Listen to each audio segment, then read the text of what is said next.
Assalamu alaikum everyone.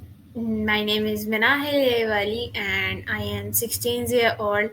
I am from Faisalabad, Pakistan, and I am a student of Rehan School Online Academy in evening shift, and also a member of Interview Team Department at Rehan Foundation. So I hope कि आप सब ठीक होंगे, खैरियत से होंगे.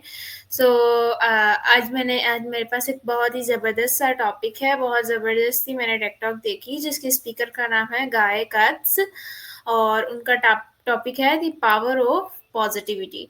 तो गी कार्ड्स जर्मनी के एक मशहूर प्रोफेसर हैं, मोटिवेशनल स्पीकर हैं और बिजनेस कोच हैं.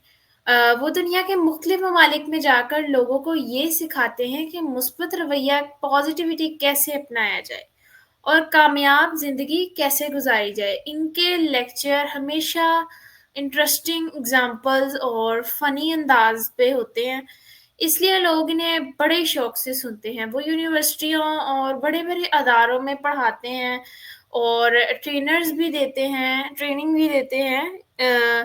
गे कट्स की सबसे बड़ी खूबी ये है कि वो कॉम्प्लिकेटेड बातों को भी बहुत आसान अल्फाज में समझा देते हैं ताकि हर कोई उससे फ़ायदा उठा सके.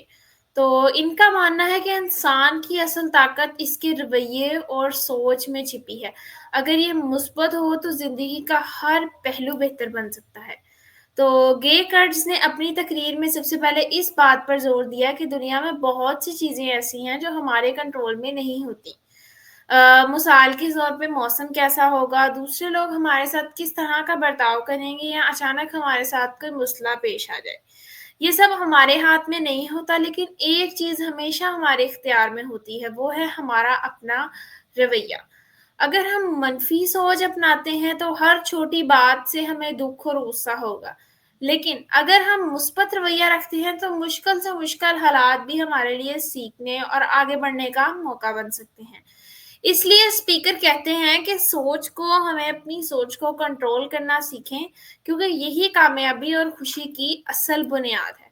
उन्होंने इस बात को मज़ीद वाज़िया करने के लिए ये मिसाल भी दी कि छोटी-छोटी चीज़ें भी हमारी ज़िंदगी पर बहुत बड़ा असर डाल सकती हैं. जैसे अगर हम किसी अजनबी को मुस्कुरा कर देखें तो ये ना सिर्फ़ इसका दिन बेहतर बनाता है, बल्कि हमारे दिल में भी सुकून और खुशी पैदा करता है.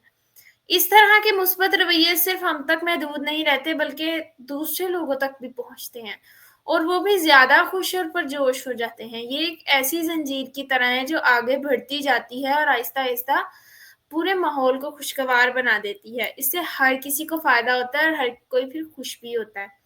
तो गीकर्ट्स ने हमें ये भी बताया कि मुस्बत सोच रखने वाले लोग मुश्किलात को मसला नहीं समझते, बल्कि एक नए मौके के तौर पर देखते हैं. जब कोई मसला आता है तो आम लोग परेशान होकर बैठ जाते हैं, लेकिन मुस्बत सोच रखने वाले फ़ौरन हल तलाश करते हैं. यही वजह है कि कामयाब लोगों की ज़िंदगी दूसरों से बहुत मुख्तलिफ होती है. इनके पास भी मुश्किलात और रुकावटें होती हैं, लेकिन वो हिम्मत हारने के बजाय हर मुश्किल से एक नया सबक सीखते हैं और आगे बढ़ते हैं, और यही रवैया इन्हें दूसरों से मुमताज़ बनाता है, अलग करता है. तो आखिर में स्पीकर ने हमें यही बात समझाई कि मुस्बत सोचना एक दिन का रद्द-ए-अमल नहीं, बल्कि एक आदत है जिसे हमें रोज़मर्रा की ज़िंदगी में शामिल करना चाहिए. हमें ये आदत इस तरह भी डाल सकते हैं कि रोज़ थोड़ी देर के लिए अपनी कामयाबियों को, अपनी सक्सेसफुल लाइफ़ जो हमें सक्सेस हमें जीती है, उसको याद करें, शुक्रगुज़ारी करें उसकी, दूसरों की हौसला अफ़ज़ाई के लिए भी अल्फ़ाज़ कहें और ज़िंदगी के अच्छे पहलुओं पर गौर करें. ये सब चीज़ें आहिस्ता-आहिस्ता हमारे ज़हन को मज़बूत बनाती हैं और हमारे रवैये को भी बदल देती हैं. इसका फ़ायदा ये होता है कि ना सिर्फ़ हमारी अपनी ज़िंदगी बेहतर हो जाती है, बल्कि हमारे दोस्त, हमारी फैमिली और हमारे रिलेटिव भी ज़्यादा खुश और मज़बूत हो जाते हैं. इस पूरी टेक टॉक से मुझे ये सबक मिला कि असल ताकत दौलत या शोहरत नहीं, बल्कि हमारी सोच में है. अगर हम मुस्बत रवैया अपनाएं, जिंदगी के हर मसले का हल निकालें और हर मुश्किल को एक मौके में बदल सकते हैं. तो मैंने इससे सीखा कि दूसरों पर इल्ज़ाम लगाने या शिकायत करने के बजाय हमें अपनी सोच पर काम करना चाहिए. जब हम शुक्रगुज़ारी, उम्मीद और हौसले को अपना लेते हैं, तो ना सिर्फ़ हम खुद खुश होते हैं, बल्कि दूसरों के लिए भी खुशी और सुकून का ज़रिया बनते हैं.